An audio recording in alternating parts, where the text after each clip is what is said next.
Hello everyone, it's Steve with Aptera Owners Club. In this video, I want to talk a little bit about Faraday Future. For those of you guys that don't know about Faraday Future, they are making this vehicle, which is a really cool looking car actually. It's like a ultra luxury SUV, and they were started back in 2014. And here's a Motor Trend article from July of 2025 talking about the Faraday Future. They had about 200 employees back then, and their founders, their top group was this group right here. And you can see like Nick Sampson was the product architect and vehicle chassis engineer for the Tesla Model S. Richard Kim head design for the i8. Lead powertrain for Chevy Volt, interior designer for Lamborghini, Ferrari, Land Rover, design chief for BMW, battery guy, and former SpaceX person.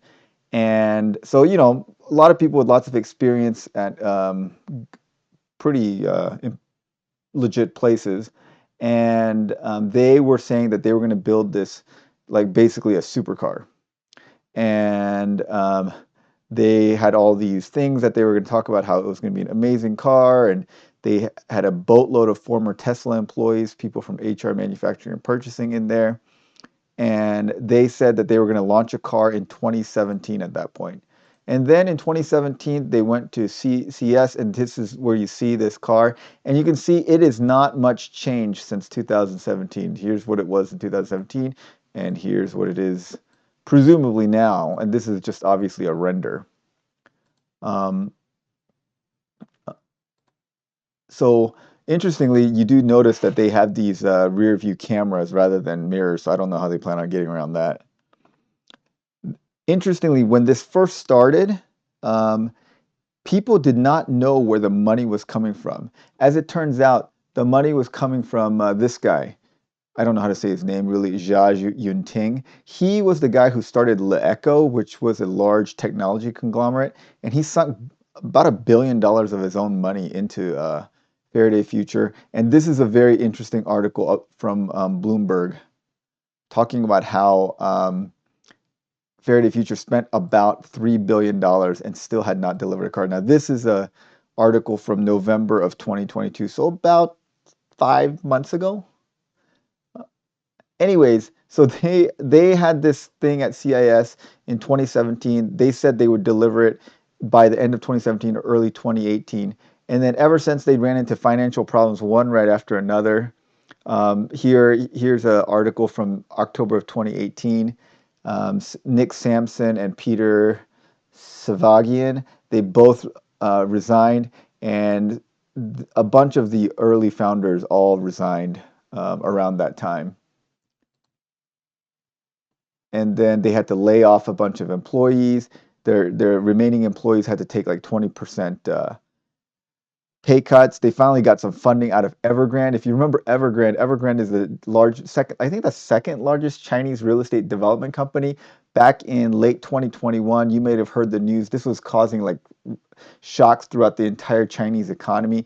They were about $300 billion in debt. Somehow they've recovered. But anyways, they were saying that they were going to invest about $2 billion into Evergrande. Then they backed out. There was a bunch of lawsuits. Anyways, they have been saying that they're going to deliver a car every year since 2017. In 2021, I believe, they went public with the backing of Geely and Foxconn, and they did a reverse merger with a SPAC, and they went IPO, looks like kind of early 2021. Then they went up to about $18, and now they're sitting, you know, they were down at about 29 cents, and they're up to 56 cents a share. So not good. This little bump right here is when they said that they got funding to start production. And so they are supposedly starting function. Well, now what's interesting is Pablo Ucar, who is the Vice President of Manufacturing Procurement at Aptera Motors, it was the supply chain VP for Faraday Future and previously the purchasing director. So he worked there for 4 years. kind of during their heyday at the very beginning. So he was one of the early employees starting in August of 2015. Then it was during the heyday. For a while, they said they were going to build a production facility in Las Vegas, and then they defaulted on having to pay this global um, construction firm. They started work on the ground, and then they didn't have the money to pay them, and they defaulted on that. And so Las Vegas was pretty upset. There was some kind of lawsuits about going back on that. Anyway, this was like during the time when they were flush with cash because their founder, Zhao Yaoting, was like feeding them a bunch of money. And then they ran out of money, and then he was their supply chain VP during kind of the tumultuous times when they were trying to find funding. Evergrande was supposedly bailing them out. Anyways, like I thought they were never going to go into production. You know, you see their shares went down 95% over the past 2 years. They're in financial problems, but it looks like they're actually going to go into production. That's in just a couple of weeks, evidently. They're going to start production. So I'm going to believe it when I see it, I guess. Now, the car itself is really cool. I mean, it looks nice. And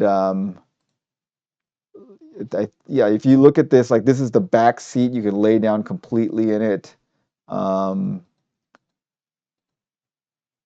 Yeah, it looks very luxurious. I think this thing they haven't announced pricing, but people suspect it's going to be over $200,000 a car. I just don't know what the market for this vehicle is going to be. You know, it does look cool, but who is going to pay $200,000 for a car from a car company that has this much financial problems, and you don't know the long-term viability of this company? I mean, risking, you know, $20,000-$30,000 is one thing. Risking $200,000 is another thing. But then again, maybe the people in the market for $200,000 vehicles don't really care about the long-term viability of the cars they buy and whether there's going to be back-end support for them. But I don't know if you guys have been following Faraday Future. I have been since about 2015. I remember back when they were first starting out, and I was thinking, oh, this will be a cool car. Now, I think it would have been an amazing car if they would have built this back in 2017 or 2018. But the technology has moved on, and their specs are not, you know, they're just not that impressive anymore. If you look at, I think it's like, they say 0 to 60 in 2.5 seconds. I mean, which is impressive, but I mean, we've seen that in other electric vehicles now. Their range is like 380 miles. That's nothing to really write home about. They have lots of screens in the car, but that's kind of par for the course now. They have self-driving, but that's also a lot of cars have limited self-driving as well. They don't have like full self-driving. It's very limited self-driving as well. So it's a pretty run-of-the-mill car technologically for a very expensive, at a very expensive price point from a company that's had lots of problems. So I don't really know what the market is. Anyways, let me know in the comments below if you've been following this company and do you think they're actually gonna go into production? And what do you think about the vehicle itself? Is it going to sell for $200,000? I don't know. Anyways, I just made this video because I was so shocked to hear that they actually planned production. This just came out of left field. I saw this and I just figured they were dead and that nothing was going to happen and they were going to just disappear and go bankrupt. All right. Well, thanks for watching, guys. Thanks as always to our supporting members, and have a great day.